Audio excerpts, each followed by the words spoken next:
Welcome everyone, I am Sandra and today we are going to be making carrot fritters or pancakes, however you want to make them. But let's go ahead and get started. So today we're going to be using 2 cups of shredded or grated carrots.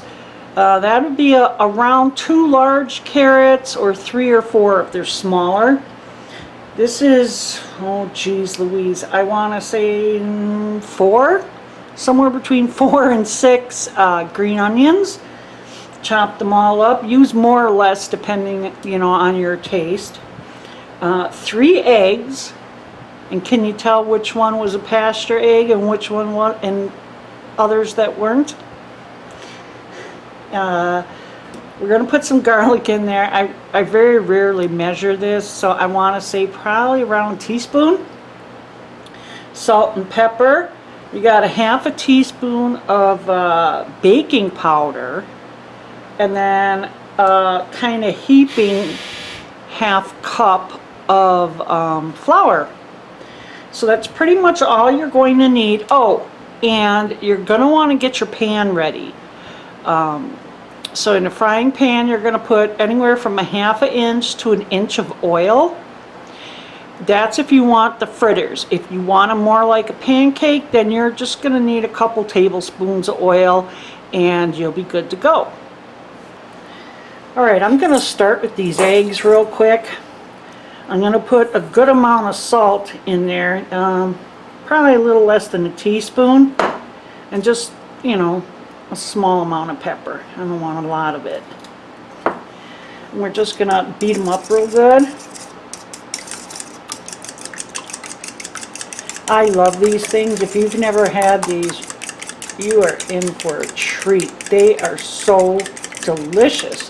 You're going to want to make them over and over again. And I'm telling you right now, your kids and grandkids are even going to like these. They're just that good.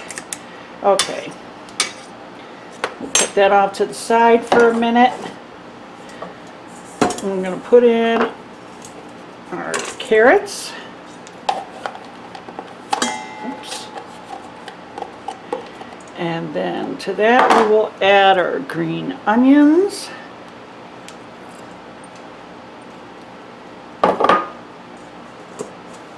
That's good to go. Then we're going to cover that with the flour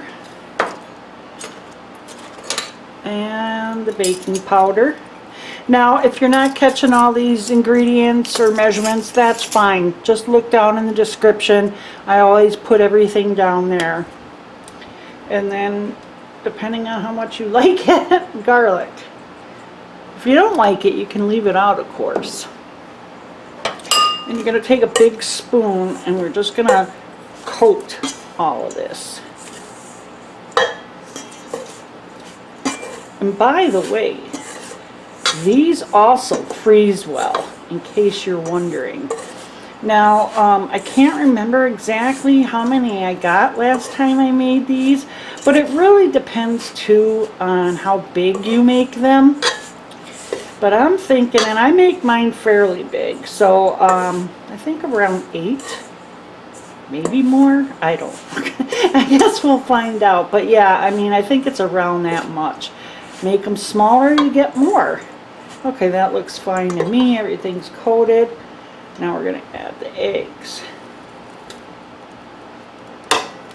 And that was 3 large eggs. So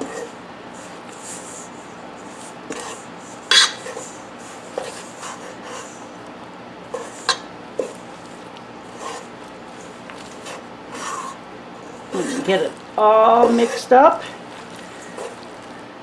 We're going to move over to the stove and get them going. I'm just going to test my oil here, see if it's hot enough. Just about. Good enough for me.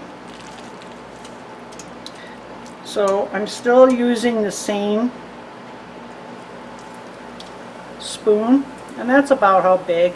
You by all means make them bigger if you like.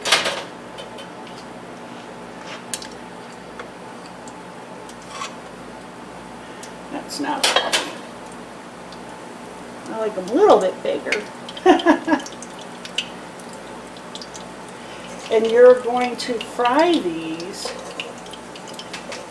for about 3 or 4 minutes per side.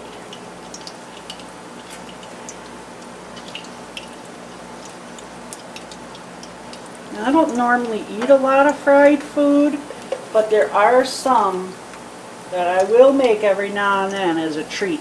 And this is definitely one of them. Not making them too pretty, but it's fine with me. I'm all about taste. Oh, geez. Now, don't crowd them. So yeah, we're going to let them go 3-4 minutes. Watch your oil, watch your heat. If it starts popping at you, turn it down a little bit. And we'll be back when they're done.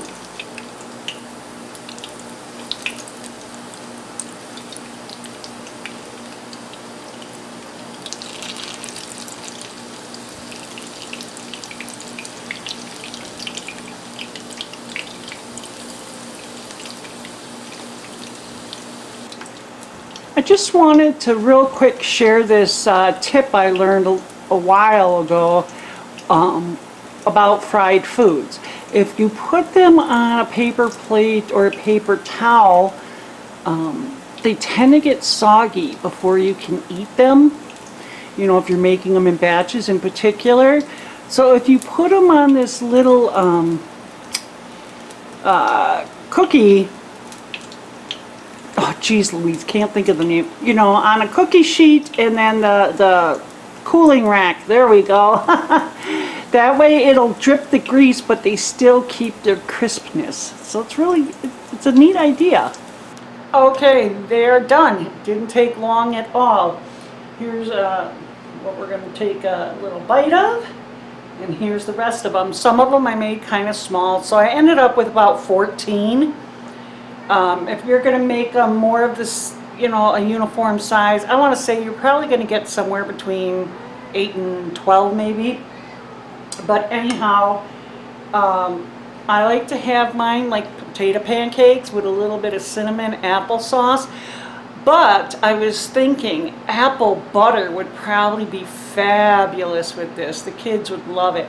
I know there's probably a few people out there that like sour cream. I don't do that with this or potato pancakes, but you may like to, or even a little maple syrup. And I'm going to see if I can get you to see in here. They are really just good. Put a little dip, or you can eat them without anything. They are fine as is. Anyhow, I hope you enjoyed the video. Please let me know if you did. Thumbs up. Let me know if you make something like this or something similar. I'm sure that everybody would love to hear about it. As always, you guys, it was so nice talking to you. And you take care.